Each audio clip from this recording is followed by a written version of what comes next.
చాలా మరి జాగ్రత్తగా శ్రద్ధగా దేవుని మాటలు వినాలి. ఎందుకంటే దుష్టుడు అపవాది దేవుని మాటలను విననివ్వకుండా, అర్థం కాకుండా మనుషుల మనస్సులో పాడు చేసి దేవుడు రమ్మన్న చోటికి మనిషిని వెళ్ళనివ్వకుండా అపవాదికి దేవుడు విధించిన చోటికి అనేక మందిని తీసుకుని వెళ్ళిపోతూ ఉన్నాడు.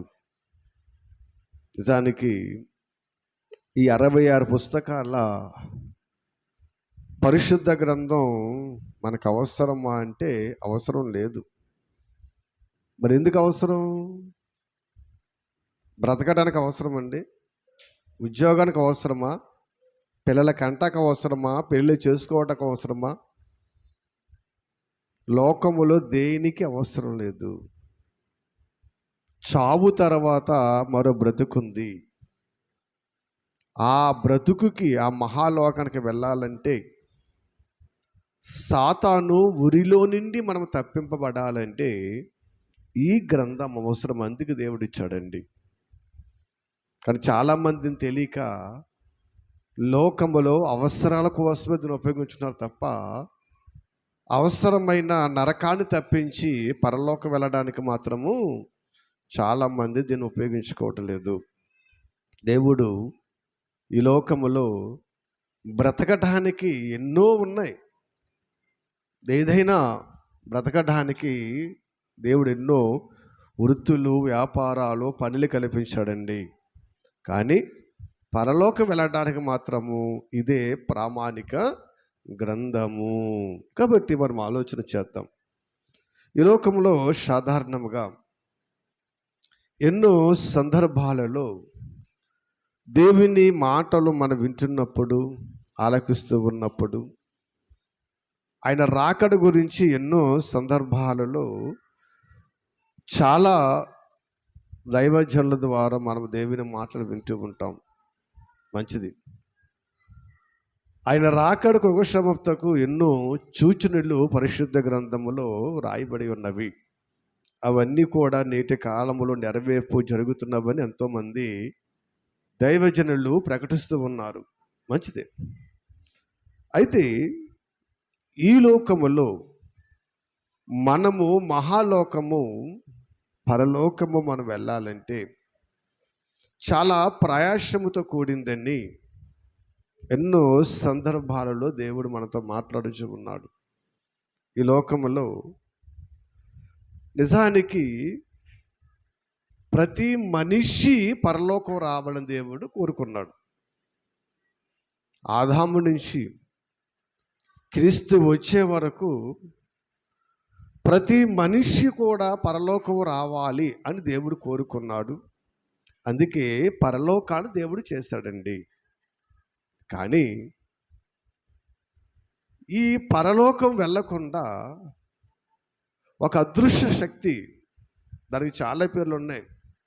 సాతానని, ఘటసర్పమని, అపవాదని, అబద్ధికుడని, ఇలాగా ఎన్నో పేర్లు కలిగినటువంటి అదృశ్య శక్తి, అపవాది మనుషులను మాయ చేసి, మోసము చేసి మహాలోకానికి వెళ్ళకుండా ఆపేస్తూ ఉంది. ఎందుకంటే యేసుక్రీస్తు వారు ఎన్నో సందర్భాల్లో దాని గురించి చెప్పాడు. అపవాదిని మనం జయించగలమా అంటే జయించగలం. అపవాదిని మనం ఓడించగలమా? ఓడించగలం. అపవాదిని జయించగలము, అపవాదిని ఓడించగలము, ఏదైనా చేయగలము. కానీ అంత సాహసము ఏ మనిషి చెయ్యటలేదనే దేవుడు బాధపడుచు ఉన్నాడండి. ఎందుకంటే లోకములో ఎన్నో సందర్భాలలో మనం చూస్తూ ఉంటాము. వీడు అపవాది ఎంత భయంకరుడు, వీడు ఎటువంటి స్థితి కలిగిన వాడు ఒకసారి మనం చూస్తే యెషయా గ్రంథములో 14వ అధ్యాయములో యెషయా గ్రంథములో 14వ అధ్యాయములో ఒకసారి 17వ వచనాన్ని మనం చూస్తే అక్కడ ప్రవక్త అయిన యెషయా గారి ద్వారా దేవుడు పలుకుతున్నటువంటి మాటలు చాలా జాగ్రత్తగా మనం ఆలోచిద్దాము. ఒకసారి నిన్ను చూచిన వారు నిన్ను నిదానించి చూచుచు ఇట్లు తలపోయుదురు అంటండి. అంటే అక్కడ ఒక వ్యక్తి చూస్తున్నప్పుడు అంటండి, ఆ వ్యక్తిని చూసి ఇట్లు తలపోయేదంటే ఈ విధముగా వాళ్ళు మాట్లాడుతారు అంటున్నాడండి. ఆలోచన చేయండి. ఎందుకంటే ఒక వ్యక్తి గురించి మనం మాట్లాడుకోవాలనుకోండి, అతడు గొప్పవాడనయ్యి ఉండాలి, లేదా తప్పు చేసిన వాడైనా అయి ఉండాలి. మామూలు మనిషి గురించి మాట్లాడుకుంటామా? మనం అప్పర్లేదు, మాట్లాడం. అవుతే మంచి పేరు ప్రఖ్యాత కలిగిన గొప్పవారి గురించి మాట్లాడుకుంటాం, లేదా పొరపాట్లు చేసిన మనిషి గురించి మనము మాట్లాడుకుంటూ ఉంటాము. అక్కడ కూడా మనం ఆలోచన చేస్తే అతను చూసిన వారంట ఏ విధముగా మాట్లాడుచున్నారు, ఏ విధముగా అంటున్నారు ఇక్కడ చెబుతూ అన్నాడైనా, భూమిని కంపింపజేసి రాజ్యములను వణికించిన వాడు ఇతడేనా అంటున్నాడంటండి. ఏం చేయాలంటేనండి, భూమిని కంపింపచేసి రాజ్యములను వణికింపజేశాడంట. అవును, ఎందుకంటే ఇవాళ నిజానికి సమాజము కానీ, సంఘాలు కానీ, కుటుంబాలు కానీ, లేదా ప్రభుత్వాలు కానీ, అధికారులు కానీ ఇలాగ ఏది చూస్తున్నానండి, దేవుడికి భయపడుతున్నారా, దెయ్యానికి భయపడుతున్నారా అంటే దెయ్యానికి భయపడేవారే కానీ దేవుడికి భయపడేవారు కనబడరు. ఏంటి దేవుడు అంటే నాకు భయం అండి అంటారా? దెయ్యం అంటే నాకు చాలా భయం అని అంటారు కదా. దెయ్యానికి భయపడతారు తప్ప దేవుడికి భయపడే మనుషులు భూమి మీద లేరండి. వీడంటే అందరికీ భయం అంటండి. ఆలోచన చేయండి. భూమిని కంపింపజేసి రాజ్యములను వణికించేస్తాడంట. రాజ్యాలనే పాడు చేస్తాడు. అవును, ఎందుకంటే కుటుంబాల మీద, దేశాల మీద, ప్రాంతాల మీద, మనుషుల మీద ఎన్నో గొడవలు, అల్లర్లు, చిచ్చులు పెడుతూ వీడు చాలా భయంకరమైన పరిస్థితిని ఈ భూమి మీద కలగజేస్తూ ఉన్నాడు. ఎవడు? అపవాది. ఎందుకంటే దేవుడు ఎప్పుడు కూడా ఆయనకున్నటువంటి మంచి మనసు ఏం తెలుసండి, శత్రువును కూడా ప్రేమించే మనసు ఉంది ఆయనకి. ఏమండి, ఆయన తప్పు చేసినా సరే కొన్నిసార్లు క్షమించే మనసు దేవుడికి ఉందండి. కానీ తెలియక మనం చాలా సందర్భాల్లో ఏదైనా జరిగినప్పుడు గొమ్మున వేసుకుంటాం. అయ్యో, దేవుడు నాకు అన్యాయం చేశాడే, దేవుడు నన్ను ఇలా చేశాడే, దేవుడు అలా చేశాడే, ప్రతీదీ మనం ఏం చేస్తాం, దేవుడి మీద నెట్టేస్తూ ఉంటామండి. కానీ అక్కడ దేవుడు కాదండి. కొన్ని సందర్భాలలో ఈ అపవాది చేస్తుందంటండి.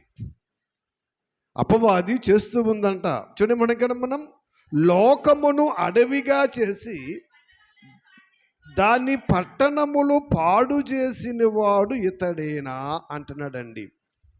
లోకాన్ని ఏం చేశాడంటమ్మా? అడవిగా చేశాడు. ఏమండి, లోకాన్ని అడవిగా చేయడానికి అడవికి లోకానికి ఏం తేడా ఉంది? తేడా లేదా? అడవిలోకి వెళ్తే ఏముంటాయి? చెట్లు ఎక్కువ ఉంటాయి కదా. ఊళ్ళోకి వస్తే ఏమొస్తుంటాయి? మనుషులు ఎక్కువ ఉంటారు. అడవిలోకి వెళ్తే చెట్లు ఎక్కువ ఉంటాయి, ఊళ్ళోకి వస్తే మనుషులు ఎక్కువ ఉంటారు. మరి లోకాన్ని అడవిగా చేశాడని చెట్లు మడిపించాడా? చెట్లు మడిపించాడా? అంతవరకే మనం ఆలోచిస్తూ ఉంటాం. కానీ అడవిలో క్రూర మృగాలుంటవి, ఆ క్రూర మృగాలకి జాలి ఉండదు, ప్రేమ ఉండదు, దయ ఉండదు, కనికరం ఉండదు. ఆ క్రూర మృగానికి తెలిసిందల్లా ఒకటి, ఏంటి అమ్మా, ఏంటి అని మనం ఆలోచిస్తే తన కడుపుని నింపుకోవాలి. ఈ కడుపు నింపుకోవడంలో ఎటువంటి జంతువునైనా చంపడానికి ఇష్టపడుతుంది. అది చిన్నదా, పెద్దదా, లేదా మంచిదా, చెడ్డదా అనే తారతమ్యం దానికి ఉండదు. అది ఎక్కడుంటుందమ్మా? క్రూర మృగాలు అడవిలో ఉంటాయి. మరి లోకములో ఏముంది?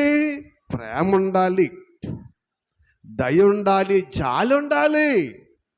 కానీ ఇవాళ లోకంలో ఉన్నాయా? లోకములు అవి లేవండి. లోకము కూడా మనుష్యులని క్రూర మృగాలను తయారు చేస్తాడు అపవాదండి. ఎక్కడ చూసిన హత్యలు, ఎక్కడ చూసిన చంపటమే. ఎక్కడ తెల్లారి లెగిస్తే ఫేస్బుక్ చూడండి, ఇన్స్టాగ్రామ్ చూడండి, యూట్యూబ్ చూడండి, వార్తలు చూడండి, ఎక్కడ చూసినా. ఒకప్పుడు చావంటే ఏ రైలు గుద్దిందో, ఏ బస్సు గుద్దిందో, ఇవి చావులు వచ్చేవి. ఇప్పుడు తెల్ల లగిస్తే చంపేశారన్న వార్త కనపడుతుందండి. అంటే ఇప్పుడు అడవిలో జాలి, దయ, ప్రేమ లేని మృగాలు ఎక్కడికి వచ్చినవి? లోకంలోకి వచ్చేసినవండి. ఈ లోకంలోకి వచ్చేసి ఈ లోకాన్ని ఏం చేసింది? అడవిగా చేసేసింది. మంచి లేదు, ప్రేమ లేదు, దయ లేదు, కనికరం లేదండి. వాడు చాలా భయంకరమైన వాడు అనే సంగతిని ఇక్కడ మాట్లాడు. చూడండి, ఇంకా చూడమ్మా. తాను పట్టిన వారిని తమ నివాస స్థలమునకు పోనీయని వాడు ఇతడేనా అంటున్నాడండి. ఎవరినైతే చెరపట్టాడో, ఎవరినైతే పట్టుకున్నాడో అటువంటి వారినంటండి తమ నివాస స్థానాలకి వెళ్ళనివ్వనివాడు. నివాస స్థానాలు అంటే చచ్చిపోయాక మా ఇంటికి వెళ్తాం ఆయిల్ అనుకున్నారా? ఆయిల్ కాదండి. యోహాను సువార్త 14:5 యేసుక్రీస్తు వారు చెప్పారు, ఏమని? నేను మీకు స్థలము సిద్ధపరచా వెళుతున్నాను. అక్కడ ఎన్నో నా తండ్రి ఇంట అనేక నివాసాలు ఉన్నవి. ఆ నివాసాలన్నీ కూడా ఈ భూమి మీద పుట్టిన ప్రతి మనిషికి దేవుడు చేశాడు. అయితే ఆ నివాసాలకి వెళ్ళనివ్వకుండానంటండి చెరపట్టి తీసుకుపోతున్నాడు. ఎక్కడికి? నరకానికి తీసుకుపోతున్నాడండి. ఏంటి నిజంగానండి? దేవుడు నరకం పెద్ద చేశాడా, పరలోకం పెద్ద చేశాడా? మీరు చెప్పాలి అమ్మా. నరకం పెద్ద చేశాడా, పరలోకం పెద్ద చేస్తే మీరు చెప్పాలి. ఏమండి? పరలోకం, మీరు నరకము. పరలోకమే పెద్దదండి. ఎందుకంటారా? పైనున్నదంతా పరలోకము, మహావిశాలము, అంతులేని లోకమది. పాతాళం ఎక్కడుంది? కింద. అది ఎన్ని భాగాలు? 2 భాగాలుగా ఉంది. అంటే వీళ్ళందరూ వచ్చేస్తారు అని మహాలోకాన్ని చేసేసాడు దేవుడు. చేసేస్తున్నాడు. కానీ మనుషులు ఏమైపోయి తెలుసండి? తప్పిపోయి నరకానికి జారిపోతున్నారండి. చూడండి, అందుకే మనం ఆలోచన చేస్తే దాని మార్గము చాలా విశాలమైనది అంటాడండి. కాబట్టి ఏ నివాసాలైతే దేవుడు సిద్ధపరిచాడో, ఎక్కడికైతే పరలోకము రమ్మన్నాడో ఆ పరలోకం వెళ్ళకుండా వీడేం చేస్తాడంటమ్మా? చెరపట్టిన వాడిని ఈడ్చుకుపోతున్నాడండి. ఎక్కడికి? పాతాళములోకి. అందుకే మీరు చూడండి, పాతాళ క్లిప్పింగ్స్ చూసినప్పుడు అండి మనిషి మీద మనిషి పడినట్లు చాలా ఇరుకుగా కాలిపోతున్నటువంటి సందర్భం మనకి మరి దృశ్య రూపంలో అనేక మంది చూపిస్తూ ఉంటారు. ఎందుకంటే వీడి బుద్ధి ఏంటంటే నేను పొందని ఆ పరలోకము వీళ్ళెందుకు పొందాలి? ఇక అర్థమైందా? నేను పొందని ఆ పరలోకం వీళ్ళెందుకు పొందాలి? పొందడానికి వీలు లేదు అనేటువంటి దుర్బుద్ధి కలిగిన వాడండి. ఎవడో? అపవాది. ఎందుకంటే ప్రారంభంలో వీడు తప్పు చేస్తాడు, పాపం చేస్తాడు, దేవుడు త్రోచేస్తాడు, నరకములో కూడా తోచేశాడు. అయితే అసలు ప్రారంభం నుంచి కూడా అయినా ఆ పరలోకాన్ని దూతలకు ఇవ్వడానికి ఇష్టపడలేదు ఆయన. ఎబ్రి పత్రిక 2వ అధ్యాయం మీరు చూస్తే అక్కడ కనపడతాడు ఆయన. ఆ రాబోవు లోకమును ఆయన దూతలకు లోబరచలేదు. ఏ రాబోవు లోకము? పరలోకాన్ని. అసలు పరలోకాన్ని దూతలకు ఇవ్వడానికి అసలు దేవుడు ఇష్టపడలేదండి. ఎవరు కొనుక్కున్నాడే? మనుష్యులుగా మనకే ఇవ్వాలనుకున్నాడు. మనుష్యులుగా ఆయన పిల్లలకి ఇవ్వాలని దేవుడు ఇష్టపడ్డాడు. అయితే దాని దృష్టి ఏం తెలుసండి? నేను పొందని పరలోకం, నేను వెళ్ళని పరలోకం వాళ్ళని ఎందుకు వెళ్ళనివ్వాలి అని వాడు చాలా క్రూరముగా ఉన్నాడండి. అందుకే యోహాను గారు రాస్తూ ఒక చక్కటి మాట రాస్తూ ఉంటాడు. యోహాను రాసేటువంటి సువార్త పాఠ్య భాగములో ఒకసారి మనం చూస్తే 8వ అధ్యాయములో ఒకసారి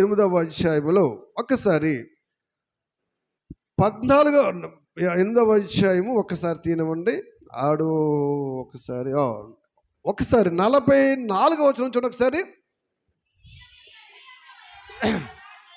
అమ్మా, మీరు మీ తండ్రియగు అపవాది సంబంధులు మీ తండ్రి దురాశలను నెరవేర్చి కోరుచున్నారు. ఆది నుండి వాడు నరహంతకుడయ్యుండి సత్యమందు నిలిచినవాడు కాడు, వాని యందు సత్యమే లేదు. వాడు అబద్ధమాడినప్పుడు తన స్వభావమును అనుసరించియే మాట్లాడును. వాడు అబద్ధికుడు, అబద్ధమునకు జనకుడై ఉన్నాడు అన్నాడండి.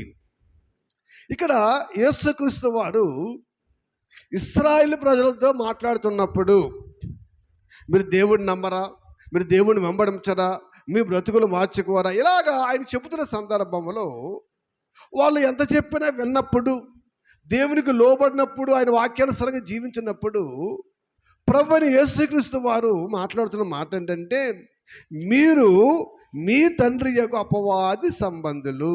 ఎందుకంటే వాడు ఆది నుండి కూడా ఎలా ఉన్నాడంటమ్మా? నరహంతకుడు ప్రారంభం నుంచి కూడా. ఎందుకంటే వాడి ఉద్దేశం ఒకటే, మనుషులను మహాలోకం వెళ్లకుండా ఎలా అడ్డుకోవాలి.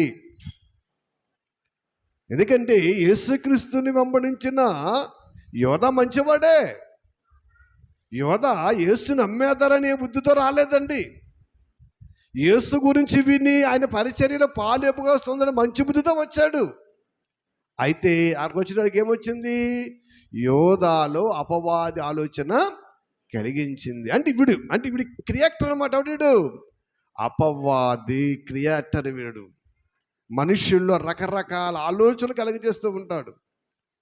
ఎందుకంటే పరలోకం వెళ్ళనివ్వకుండా అడ్డుకోవడం వీడు ధ్యేయము, వీడు ఆలోచన. అందుకే ఏమవుతుంది? వీడు ఆది నుండి కూడా ఏమేయడంనా నరహంతకుడు, అబద్ధికుడు, అబద్ధమునకు జనకుడు. వీడు మాట మీద నిలబడేవాడు కాదు. వీడు ప్రజలను మోసపుచ్చుతూ అనేక మంది నాశనానికి తీసుకుపోయేవాడు రా బాబు అంటున్నాడండి. అందుకే దేవుని దగ్గర ప్రధాన దూతగా ఉండవలసింది ఈ అపవాది. ఎలా ఉండాలమ్మా? దేవుని దగ్గర ప్రధాన దూతగా ఉండాలి. అక్కడ నుంచి వాడిని దేవుడు ఏం చేశాడు? గెంటి వేశాడండి. ఏంటి గెంటి వేసిన కానీ వీడు చేస్తున్న పని ఏంటంట? ఒకసారి చూడండి, ప్రకటన గ్రంథము ఒకసారి మనం వస్తే 12వ అధ్యాయములో ఆ మిఖాయేలుతో యుద్ధము జరిగినప్పుడు సందర్భములో, ఆ యుద్ధములో అపవాది గెలవలేకపోయినప్పుడు వాడి దూతలు భూమి మీదకి గెంటి వేయబడతాయి కదండి. ఆ గెంటి వేయబడినప్పుడు వీడేం చేస్తున్నాడు, ఒకసారి అంతా వద్దు కానండి ఒకసారి 9వ వచనం చూడండి ఒకసారి. కాగా సర్వలోకమును మోసపుచ్చుచు అపవాదనియు సాతాననియు పేరు గల అది ఆది సర్పమైన ఆ మహాఘట సర్పము పడద్రోయబడిను. అది భూమి మీద పడద్రోయబడినంటండి.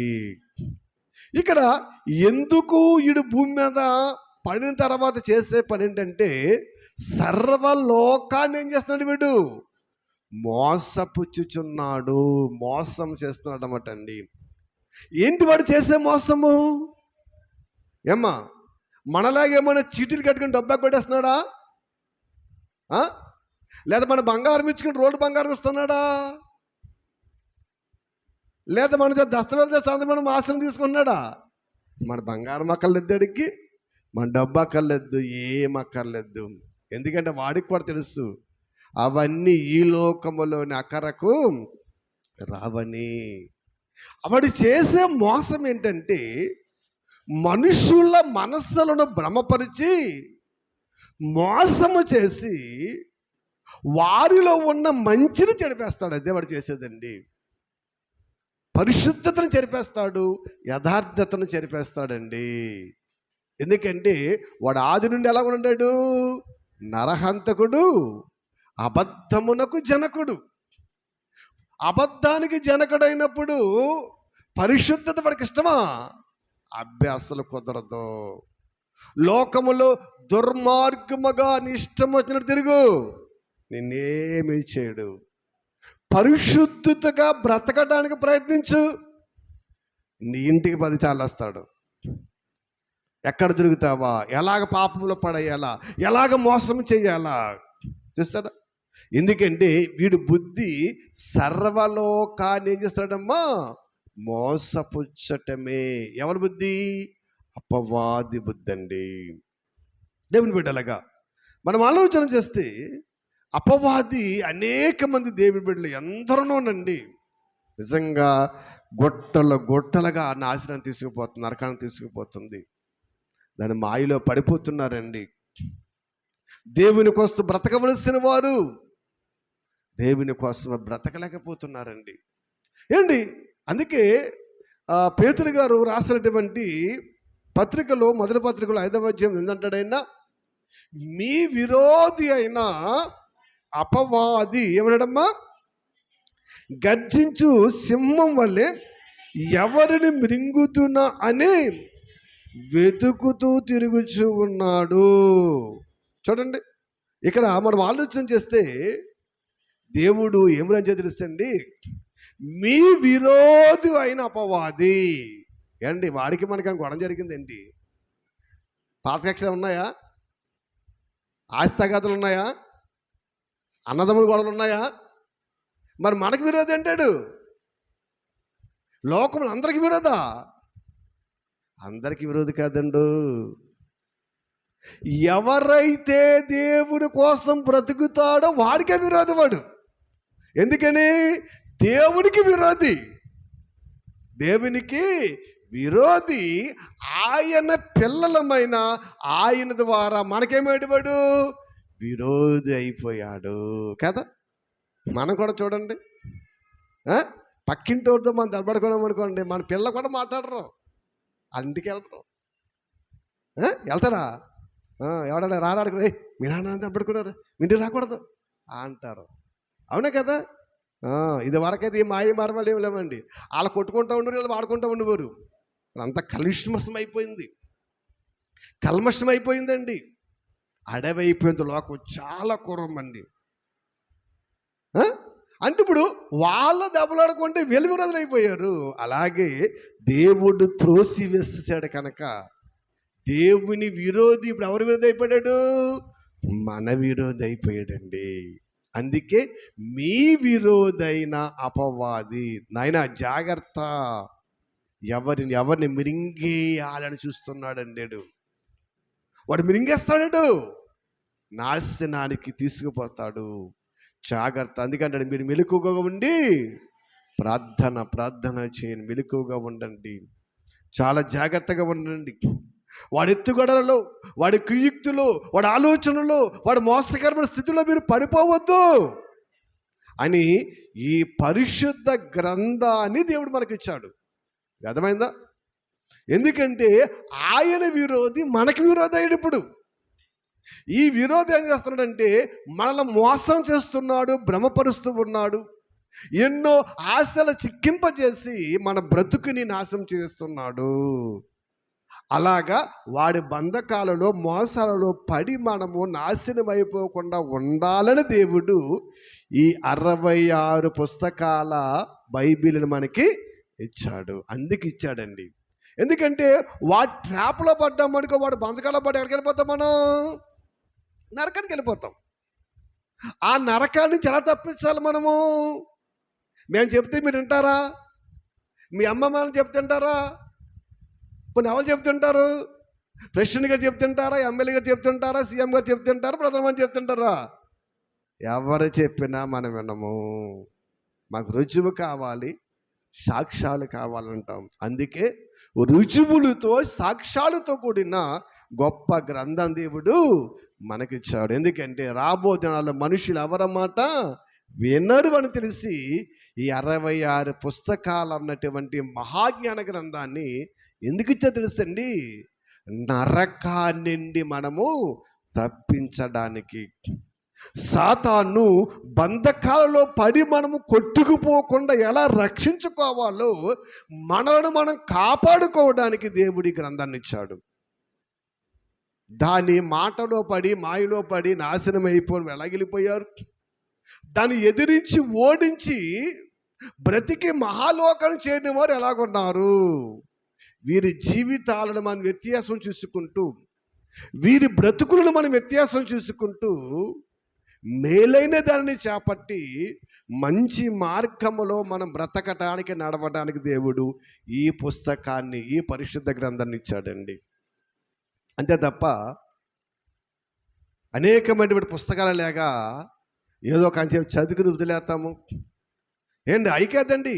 ఇది చరిత్ర, ఇది జరిగిన, జరుగుతున్న, జరగబోవు ఎన్నో సంగతులు రాసేటువంటి పరిశుద్ధ మహాజ్ఞాన గ్రంథం అండి ఇది. ప్రపంచానికి అర్థం కావట్లేదండి. ఇవాళ కూడా చాలామంది బైబిల్ని అవసరాలకు ఉపయోగించుకుంటున్నారు తప్ప మహాలోకానికి మనిషిని తీసుకెళ్లే మహాజ్ఞాన గ్రంథం అని అందరూ గుర్తించారు. జ్వరం వస్తే తలకాడ పెట్టుకు పడుకునేది, లేదా దెయ్యం వస్తే తలకాడ పెట్టుకు పడుకునేది. ఇలాగ సమాజం ఆలోచిస్తూ ఉంది దేవుని బిడ్డలాగా. ఎందుకంటే వాడు ఆది నుండి నరహంతకుడు. ఇప్పుడు కోట్ల మంది ఉన్నారు. అప్పుడు ఫ్యామిలీ ఎంతమంది అమ్మా? నలుగురు ఫ్యామిలీలను అప్పుడే ప్రారంభించాడు బడండి. అందుకే చాలా జాగ్రత్తగా దేవుని వాక్యాన్ని మనం విని మన బ్రతుకులు మార్చుకుని మహాలోకానికి వచ్చేయండి అని ఆయన అంటున్నాడండి కదా. మరి ఎంత క్రూరుడు, ఎంత భయంకరుడు! ఇటువంటి స్థితి కలిగిన ఈ అపవాదిని ఎదిరించాలి, ఓడించాలి, లేదా వీడిని చంపేస్తే ఏ గొడవ లేదు అనుకున్నామనుకోండి, చంపగలమా? చాలా సందర్భం చూడండి, కొన్ని సన్నివేశాలు టీవీలో చూస్తారు కదా. బాగా దుర్మార్గుడు ఒక రౌడీ ఒక ఎలా ఉన్నాడు, ఏమంటారు అందరూ? అది చచ్చిపోతే బాగుండు, ప్రశాంతంగా ఉంటుంది అంటారు. అవునా కదా? అది చచ్చిపోతే బాగుండు, ప్రశాంతంగా ఉంటుంది, ఏ గొడవ ఉండవు అని ఆ విలాన చచ్చిపోయిన ఏమంటారు? ఆ అమ్మాయి అనుకుంటారు కదా. అలాగని ఈ అపవాదిని, ఈ గడసర్పాన్ని మనం చంపగలమా? ఏమైనా చంపగలమా లేదా చెప్పాలి? చంపలేమా? దాన్ని చంపలేమా? దాన్ని మనం ఓడించలేమా? ఆలోచన చేయండి. దేవుడు దానికంటే అధిక శక్తిమంతుడు. దాన్ని కలగజేసిన వాడైనా, దాన్ని పుట్టించిన వాడైనా, దాన్ని బంధించిన వాడైనా, అటువంటి శక్తిమంతుడైన పిల్లలుగా మనము దాన్ని ఎదిరించడం, ఓడించడం, చంపలేమా? ఏదైనా చేయగలము. కానీ చెయ్యడానికే ఏ క్రైస్తవుడు కూడా శ్రద్ధను చూపటలేదు. ప్రభునందు ప్రియమైన దేవుని బిడ్డలాగా మనకు తెలుసు.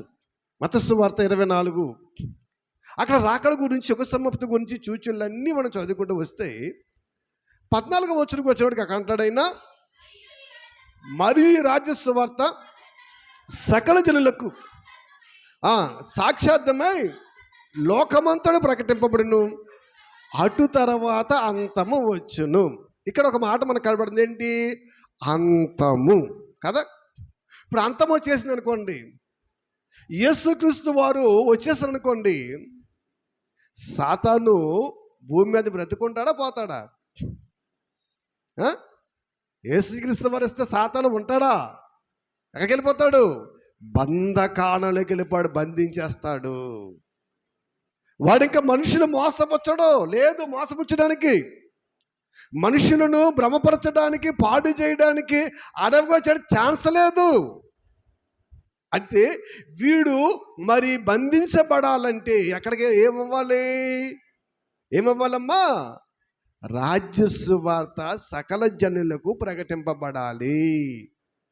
ఏంటి? ఎక్కడ చూస్తున్న చర్చిలే, ఎక్కడ చూస్తున్న ప్రార్థనలే, ఎక్కడ చూస్తున్న మందిరాలే, ఎక్కడ చూస్తున్న వాక్యాలే, యూట్యూబ్లో వందల లక్షల వేల ప్రసంగాలు కనబడుతున్నాయి. ఇంకా ఏంటి అంటే ఇదంతా ప్రకటింపబడే సువార్త అంతా ఆయన సాక్ష్యార్థమే ప్రకటింపబడలేదా? లేదు, మనుషులు వాళ్ళ సాక్ష్యార్థమై ప్రకటించుకున్నారు తప్ప సత్యమైన యథార్థమైన సువార్త చాలామందికి చేరటలేదండి.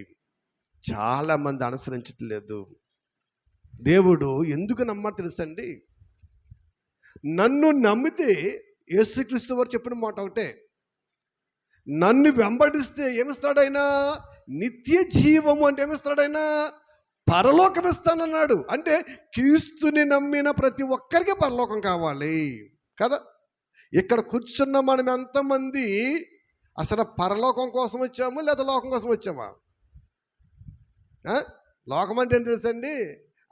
ఏ ఉద్యోగము, ఏ పిల్లలకి చదువులు, లేదా ఏదో చిన్న చిన్న ఆశలు, ఇవన్నీ లోకంలో ఉన్నవి. అసలు లోకంలో ఉన్న అనేక మంది దేనికోసం ఏంటంటే వేసింది? దేనికోసం? స్వస్థతల కోసము, అద్భుత కార్యాల కోసము, ఆశ్చర్య కార్యాల కోసం, ఇలాగే కదండి. నిత్య జీవం కోసం నమ్మేవారు ఎంతమంది దేవుణ్ణి? అసలే పరలోకం వెళ్ళడానికి ప్రయత్నించేవారు ఎంతమంది లోకంలో? అది దేవుడు అడుగుచున్నాడు. ఈ రాజ్య సువార్త సకల జనులకు ఏమన్నాడమ్మా? సాక్షార్థమై ప్రకటింపబడాలి.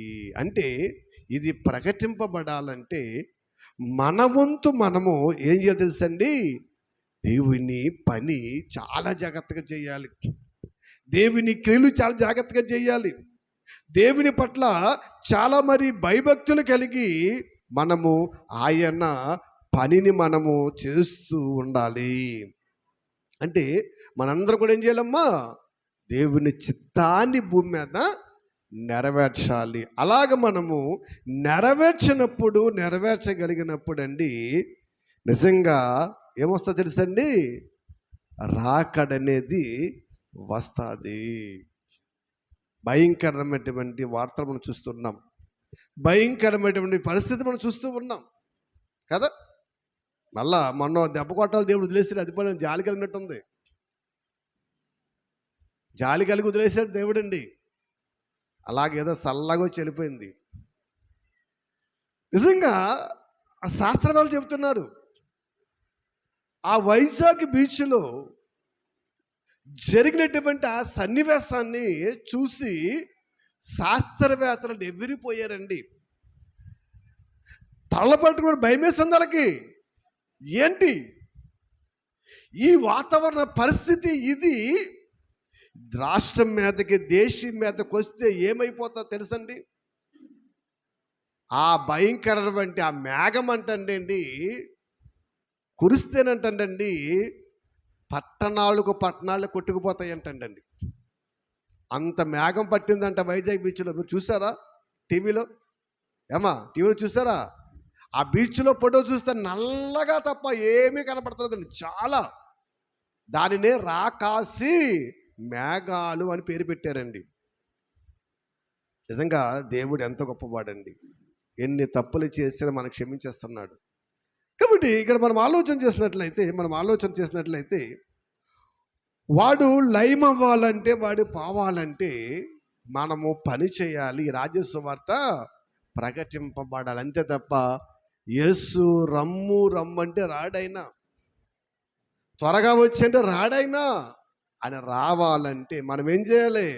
పని చేయాలి. అందుకే యోహాను రాసినటువంటి మొదటి పత్రికలో 3వ అధ్యాయంలో 8వ వచనం ఒకసారి చూస్తే అక్కడ అంటాడైనా, యోహాను రాసిన మొదటి పత్రిక 3వ అధ్యాయం చూడండి, అపవాది మొదటి నుండి పాపము చేయుచున్నాడు గనుక పాపము చేయువాడు అపవాది సంబంధి, అపవాది యొక్క క్రియలు లయపరుచుటకే దేవుని కుమారుడు ప్రత్యక్షమాయనంటండి. అంటే ఈ అపవాది ఏం చేస్తున్నాడు? మొదటి నుంచి కూడా పాపం చేస్తున్నాడు. మనం చదువుకోం కదా, వాడు ఆది నుండి నరహంతకుడు, పాపం చేస్తూ ఉన్నాడు. కాబట్టి వీడు పాపం చేస్తున్నాడు, మోసకారుడు, మంచోడు కాదుడు. ఇటువంటి అపవాది క్రియలను లయము చేయాలి, వాడిని బంధించాలి. ఆడు సర్వలోకాన్ని ఏం చేస్తాడు? వాడు సర్వలోకాన్ని ఏం చేస్తున్నాడు? వాడు మోసపుచ్చేస్తున్నాడని వాడి క్రియలను లయము చేసేసి వాడిని బంధించాలని అంటండి ప్రభు అయిన యేసుక్రీస్తు వారి లోకానికి వచ్చాడంట. అదే చెప్తున్నాడు ఆయన. ఏమంటారమ్మా? చూడండి, అపవాది యొక్క క్రియలను లయపరుచుటకి దేవుని కుమారుడు ప్రత్యక్షమయ్యాడు. అంటే వాడు చేసే పనులు ఏం చేయాలి? లయమైపోవాలి, తగ్గిపోవాలి. లోకములో వాడి ప్రభావం ఉండకూడదు. అడవిగా చేసిన లోకాన్ని మనం ఏం చేయాలి? వ్యవసాయముగా చేయాలని దేవుడు యేసుక్రీస్తు వారిని పంపాడంట కదా. మరి ప్రభువారు వచ్చారు లోకంలోకి, ఎన్నో మాటలు ప్రకటించాడు, ఎన్నో అద్భుత కార్యాలు చేశాడు, ఎన్నో విధాలుగా చేశాడు. లోకము తీరు మారిందా? అపవాది క్రియలు లయమైనా పెరిగినాయా? అపవాది క్రియలు లయమని పెరిగినాయా? అపవాది క్రియలు వాడి పనులు లయమైపోవాలని యేసుక్రీస్తు వారి లోకానికి వస్తే అవి లయమైపోతాయి. లయమైపోవాలంటే ఆ యేసుని నమ్మిన మనము, వెంబడించిన మనము ఆయన వలె బ్రతికితే ఏమవుతాయి? లయమవుతాయి. అంతే తప్ప పేరుకి యేసుని నమ్మి లోకములో మన ఇష్టానుసారం బ్రతికామనుకోండి, క్రియలు లయమ ఇంకేమైపోతున్నాయి? ఇంకా పెరిగిపోతున్నాయి. అందుకే లోకము చాలా భయంకరమండి. ఎక్కడ చూస్తున్నా మడ్డలే. నిజంగా అసలే లోకము ఎటువంటి భయంకర పరిస్థితికి వెళ్ళిపోయింది తెలుసండి. కొన్నిసార్లు చిగ్గేస్తుంది, కొన్నిసార్లు బాధేస్తుందండి. మానవత్వము మంట కలిసిపోతుంది. లోకము చాలా భయంకరమైన స్థితిలో కండి. నిజంగా అటువంటి అడవిగా చేసే లోకాన్ని అన్నాడు. మరి లయమైపోవాలి, వీడు నాశనం అయిపోవాలి. ఈ లోకాన్ని రక్షించాలంటే, వీడు క్రియలు ముగిసిపోవాలంటే ఎవరి చేతిలో ఉంది? మనందరి చేతుల్లోనే ఉంది. ప్రపంచంలో క్రీస్తును నమ్మిన ప్రతి క్రైస్తవుడు చేతిలో ఉంది. కానీ దెయ్యాన్ని చూసినప్పటికీ మనకు భయం వేస్తుంది అంతే. దేవుడంటే భయం ఉండదండి. దెయ్యం అంటే భయము, దేవుడంటే భయం లేదు సమాజానికండి. దేవుని బిడ్డలుగా మనం ఆలోచిస్తే చాలా సందర్భాల్లో మనకు కనబడుతూ ఉంటుందండి. కాబట్టి ఆ క్రియలను లయము చేయడానికి యేసుక్రీస్తు వారు వచ్చాడు, సువార్తలు ప్రకటించాడు. ఇదిగో ఇలా బ్రతకండి, వాడిని ఎలా ఓడించండి, ఎలా ఎదిరించండి, వాడు మీ ఎదురు నుంచి పారిపోతాడు. ఇవన్నీ మనకు నేర్పలేదైనా అన్నీ నేర్పాడు. మరి ఎంతమంది దగ్గర నుంచి అపవాది పారిపోయాడు అంటారా? అలాగంటే అంటారా? ఎక్కడ పారిపోతాడండి? యేసునే సిలువ మీద, చర్చి మీద తీసుకుపోయాడు, కొండ మీద తీసుకుపోయాడు, మేమెంతటి వాళ్ళు అంటారు. ఏండి, మనం ఎంతటి వాళ్ళం కాదు, మన వెనక ఉన్న, మనము నమ్మిన మన తండ్రి ఎంతటి వాడని చూడాలి. మనం చిన్నవాళ్ళు, మన సామర్థ్యం చిన్నదండి, మనం ఎందుకు పడికిరని వారు. కానీ మనము నమ్మిన మన దేవుడు శక్తివంతుడు, గొప్పవాడు. ఆయన శక్తిని మనం చూడాలి, ఆయన శక్తిని చూడాలి. దావీదు యుద్ధంలోకి వెళ్ళాడంటే గొలియాతును చూడలేదు అక్కడ. దేవుని శక్తి ముందు నువ్వెంత అన్నాడండి. కానీ మనం ఏం చేస్తాం, అపవాదం చూసిన వెంటనే ముందే పడుకుంటాం. మనం ఇంకెక్కడ యుద్ధం చేస్తాం, ఇంకెక్కడ పడుస్తామండి, ఇంకెక్కడ రాకడొస్తుంది. ప్రభునందు ప్రియమైన దేవుని బిడ్డలుగా, అందుకే వాడి క్రియలను లయము చేయడానికి, వాడిని బంధించడానికి యేసు క్రీస్తు వారి లోకానికి వచ్చాడు, ప్రకటించాడు, వెళ్ళిపోయాడండి. అందుకే పౌలు గారు దశలోకి రాసిన పత్రికలు అంటాడైనా, దశలోకి రాసిన రెండవ పత్రికలు చూస్తే, ఆ 2వ అధ్యాయంలో ఒకసారి మనం చూస్తే, ఒకసారి అక్కడ చూడండి, 7వ వచనం, ధర్మ విరోధి సంబంధమైన మర్మము ఇప్పటికీ క్రియ చేయుచున్నది, కానీ ఇదివరకు అడ్డగించుచున్నవాడు మధ్య నుండి తీసివేయబడి వరకే అడ్డగించును. అప్పుడు ధర్మ విరోధి బయలుపరచబడును. ప్రభువైన యేసు తన నోటి ఊపిరి చేత వారిని సంహరించి తన ఆగమన ప్రకాశము చేత నాశనము చేయను. ధర్మ విరోధి అంటే అపవాది. చాలా పిల్లలు కదండి, మంచికి విరోధాడు, పరిశుద్ధికి విరోధాడు. ఆ ధర్మ విరోధి ఏం చేశాడంటే, మర్మం ఇప్పటికే క్రియ చేస్తూ ఉన్నాడు, పని వాడు చేసుకుంటున్నాడు.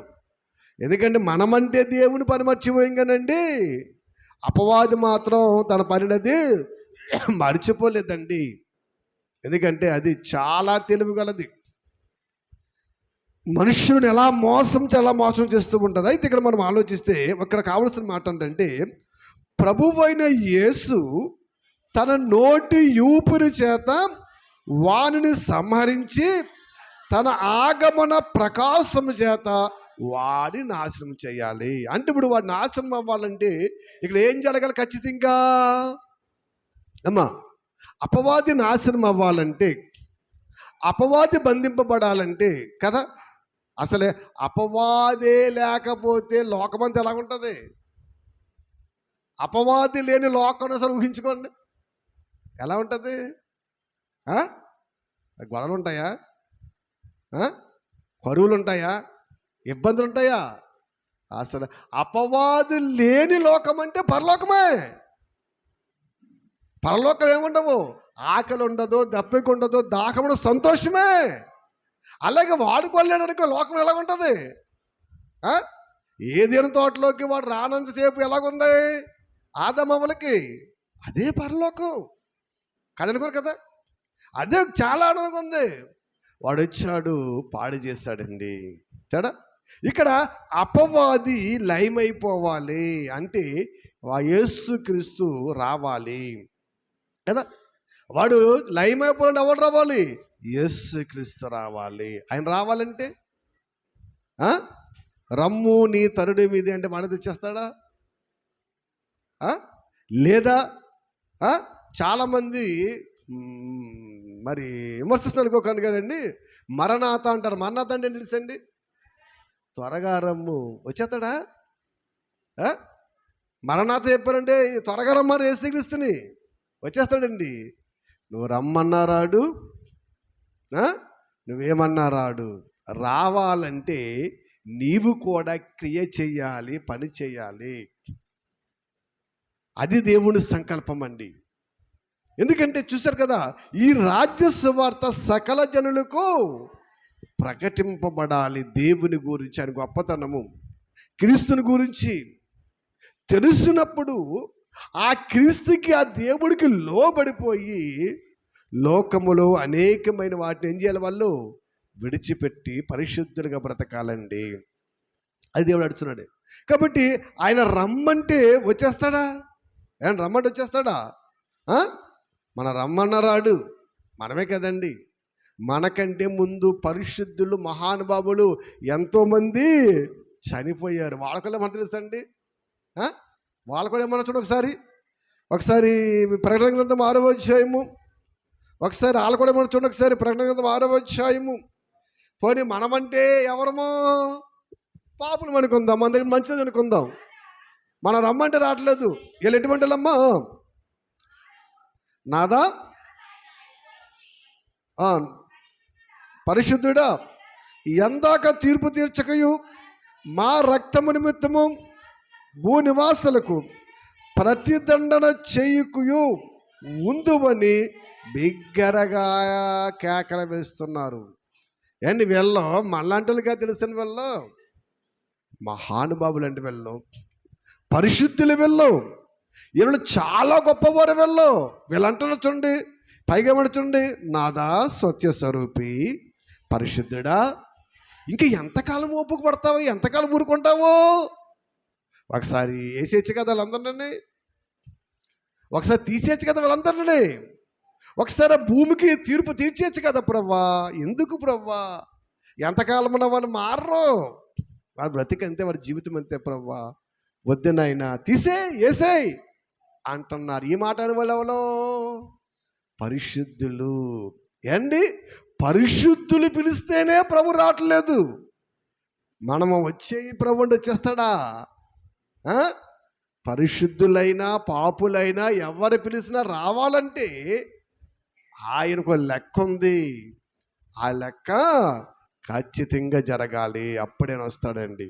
ఎందుకంటే దేవుడు తన చట్టాన్ని రాసుకున్నాడంటే ఆ చట్టాన్ని అయినా అధిగమించడండి. అంత మహోన్నతుడు గొప్ప దేవుడు. ప్రభునందు ప్రియమైన దేవుని బిడ్డలుగా మనం రమ్మంటేనే రాడు. మనకంటే గొప్పవారండి వీళ్ళు. యేసు క్రీస్తు గురించి, దేవుని గురించి, సత్య సువార్త గురించి వాళ్ళ ప్రాణాలు అర్పించారంటండి. వారు రక్తాన్ని కార్చారు. ఎన్నో దెబ్బలు, ఎన్నో అవమానాలు, నిందలు భరించుకుంటూ దేవుని కోసం జీవించారండి. వెళ్ళండి, ఆలోచన చేయండి. వీళ్ళ రమ్మని రావట్లేదు.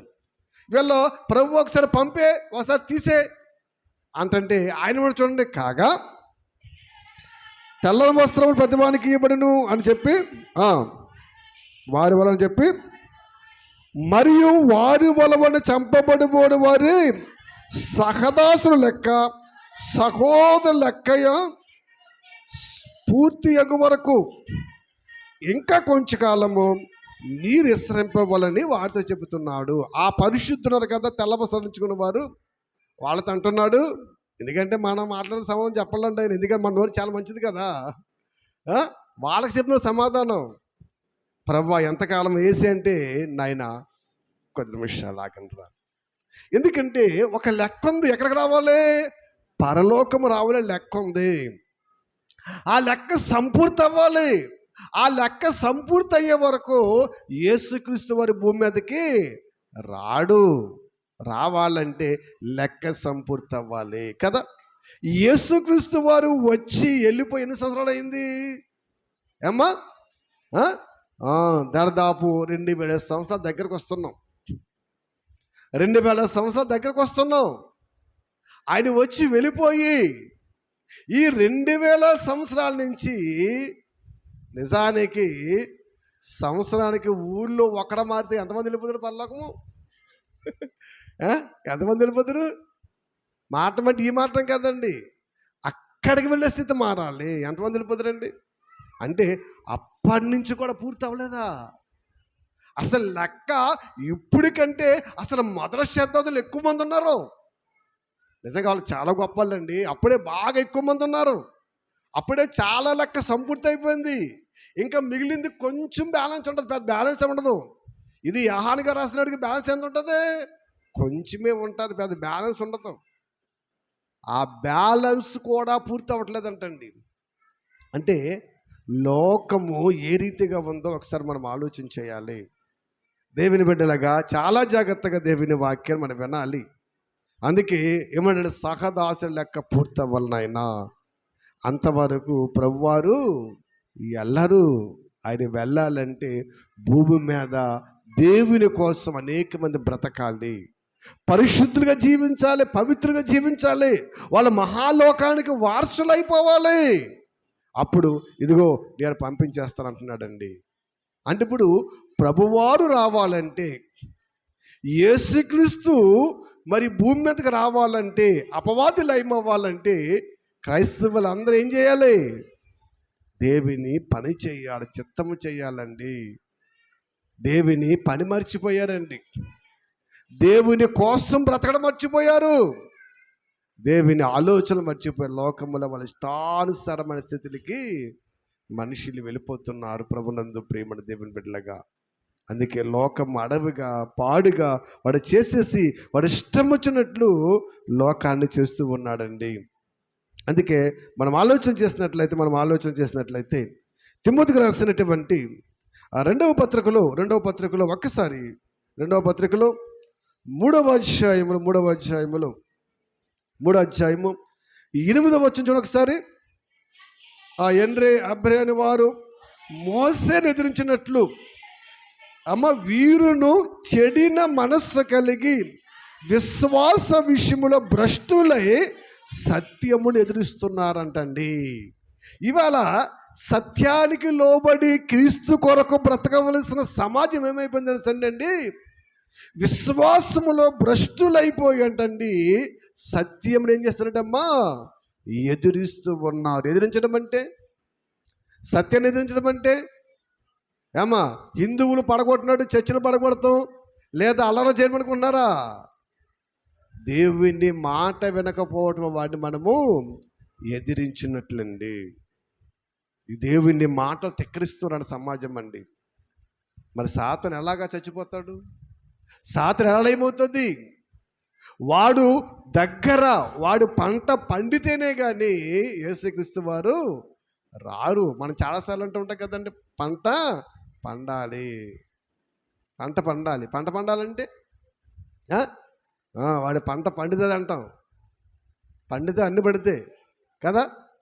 సాతాను గారు పంట పండాలంటే మనం భూమి మీద వ్యవసాయం చేయాలండి. దేవుని కోసం ఆలోచించాలి, దేవుని పని జరిగించాలి, దేవుని చిత్తాన్ని నెరవేర్చాలి. అప్పుడంటండి అలాగున్నప్పుడు అంటండి అపవాదిని ఏం చేస్తారో దేవుడు తెలుసంటండి. అపవాదిని ఏం చేస్తే తెలుసండి? ఎక్కడ ఉంచుతానని చెప్పడం తెలుసా మనకండి? ఒకసారి ముగిస్తాను. రామపత్రిక తీయండి ఒకసారి. రామపత్రిక 16వ అధ్యాయము అందరూ తీసుకోండి. 16వ అధ్యాయము 20వ వచనాన్ని ఒకసారి తీయండి. సమాధానకర్తయగు దేవుడు సాతానును మీ కాళ్ళ కింద శీఘ్రంగా అంటే ఖచ్చితంగా ఏమి డౌట్ లేదు, ఏం అనుమానం లేదు, ఏం చేస్తాడమ్మా? చెదగా తొక్కించేస్తాడంట. ఎవరిని? సాతాన్నా. వాడు చూసి మనం భయపడిపోతున్నాం, వాడిని చూసి మనం తలుపులు వేసుకుంటున్నాం, వాడిని చూసి పరిగెట్టేస్తున్నాం. దేవుడేమో వాడిని మీ కాళ్ళ కింద చెద తొక్కించేస్తాడంటున్నాడు. తొక్కించేస్తాడా?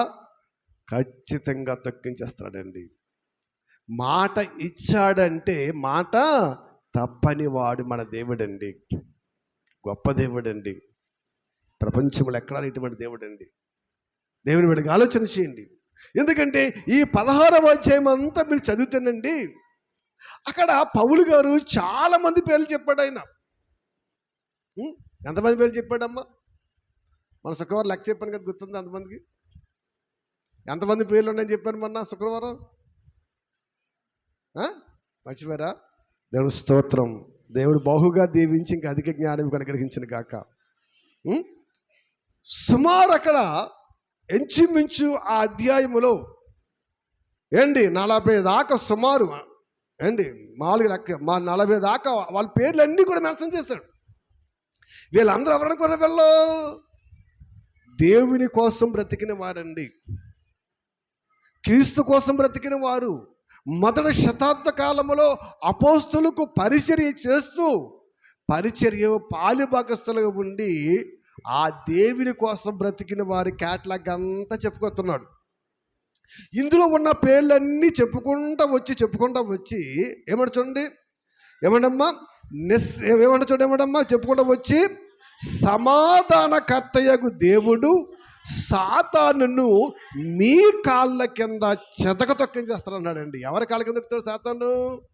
ఎవరైతే దేవుని కోసం నిలబడతారో, ఎవరైతే దేవుని కోసం బ్రతుకుతారో, ఎవరైతే దేవుని కోసము ధైర్యం కలిగి ఉంటారో అటువంటి వారి కాళ్ళ కింద ఉంటుందంటే ఎవరు? సాతాను. అది కాళ్ళ కింద ఉంటే మనం ఎలాగుంటాం? అణిగి మణిగి ఉంటాం, జాగ్రత్తగా ఉంటాం, భయభక్తులు కలిగి ఉంటాం కదా. కాళ్ళ కింద లేకపోతే ఎక్కడ ఉంటాడు వాడు? ఇక్కడ కానీ చాలాసార్లు ఉంటాం. శనిగాడు ఆ నెత్తి మీద తాండవాడతాడు అన్నాడండి. శనిగాడు నెత్తి మీద తాండవాడటం ఏంటి? నేను సామెతలు చాలా బాగుంటాయి. శనిగాడు నెత్తి మీద అంట. శనిగాడు కాదు, సాతానుగాడు నెత్తి మీద. ఆడు నెత్తి మీద ఏం చేస్తున్నాడు? వాళ్ళను లోకములో భ్రష్టత్వానికి నడిపిస్తున్నాడు. ప్రభు కార్యాను, ప్రభు పనిని మరిపించేసి లోకములో దుష్టత్వముతో మనం ముడిపడి పాడు చేస్తూ ఉన్నాడండి. అందుకే ఆ 16 అధ్యాయం అంతా మీరు ఇంటికి వెళ్ళి జాగ్రత్తగా చదవండి. నిజంగా ఎంత అదృష్టవంతుల పేర్లు తెలుసండి. వాళ్ళు మహా గొప్పవారండి. వాళ్ళ అపోస్తలులకు, పౌలుకి పరిచయం చేసిన వారు అంటారండి. వాళ్ళు ఎంతమంది పేర్లు అన్నీ చదువుకుంటూ వచ్చు అన్నాడండి. మీ మీ కాళ్ళ కింద శీఘ్రముగా దేవుడు ఏం చేస్తాడు? వాటిని చెదక తొక్కించేస్తాడు కదా. అంటే అపవాదిని మనము ఎదిరించి ఓడించగలమా? ఎదిరించి ఓడించగలము. చాలామంది ఓడించారండి. అదే చెప్తాడు పేతురు గారు, ఇదిగో వారిని ఎదిరించండి, వాడి మీద నుంచి పారిపోతాడు. కానీ ఎదిరించే దమ్ము సత్తా ఎవరికి లేదండి. వాడిని చూస్తే భయం వేస్తుంది మనకి. నిజంగా వాడి రూపం కూడా అలాగే చేశారండి. ఆడు ఎలాగుంటాడో మనకు తెలియదు కానండి. ఆడు ఎలాగుంటాడో ఎవరికి తెలియదు అసలని. వాడి రూపం కూడా ఎలాగుంటుంది? బొమ్మలో సాతాను బొమ్మలు ఎలాగుంటాయండి? భయంకరంగా ఉంటాయి కదా. పెద్ద పెద్ద తల, కళ్ళు, రూపం కూడా అలాగే చేశారు. భయపడేది. దేవుడికి రూపం ఏం భయపడలేదు, వాడికి భయపడలేక చేశారు రూపం అంటే. ఆ రూపం కూడా అలాగ ఉంటుందండి. కాబట్టి మనము దేవునికి లోబడి బ్రతకాలి. క్రీస్తు రమ్మంటే రాడు. రావాలంటే ఎన్నో క్రియలు, కార్యాలు భూమి మీద జరగాలండి. రాకడగ శంతో సూచనలు. అపవాది లయం అవ్వాలంటే ఆయన నోటి ఊపిరి చేత మనందరము కూడా ఆయనకు నోటి ఊపిరిగా ఉండాలండి. ఆయన బిడ్డలుగా ఉండాలి. ఆయన ఏ రాజ్యాన్ని అయితే భూమి మీద స్థాపించాడో ఆ రాజ్యాన్ని మనం ఏం చేయాలి? వారసులుగా ఉండి ఆ దేవుని కొరకు మనము ఈ లోకంలో బ్రతికినట్లయితే మహాలోకానికి మనం వెళ్ళగలమండి. ఎందుకంటే అపవాదు చాలా తెలివైన వాడు. ఈ గ్రంథాన్నేమో వాడు నుండి తప్పించుకొని పరలోకం వెళ్ళడానికి దేవుడిస్తే వాడేం చేయడంటే వాళ్ళు అలాగంటారులే, ఇది ఎందుకున్నారు మీకు? ఊరు వెళ్ళినప్పుడు ఒక అధ్యాయం చదువుకోండి, జ్వరం వస్తే తల కింద తిట్టుకోండి, అవసరం వస్తే ప్రార్థించుకోండి, దెయ్యం వస్తే నెత్తి మీద కొట్టుకోండి. ఎలా ఇచ్చాడు దాన్ని అన్నాడు. చూసారా? వాడు సీక్రెట్ ఏం చేశాడు? మూసేశాడు. ఇది చదివితే వాడు సీక్రెట్ తెచ్చిపోద్ది. అందుకే చదవకుండా మనోనేతలను గుడ్డి తెలగ చేసి మనుషులను పాడు చేస్తున్నాడు. ఆ పాడు చేసే గుంపులో మనం ఉంటే నరకానికి వెళ్ళిపోతాం. రక్షింపబడి గుంపులో ఉంటే మహాలోకానికి వెళతాం. ఆలోచన చేయండి, ప్రార్థన చేసుకోండి.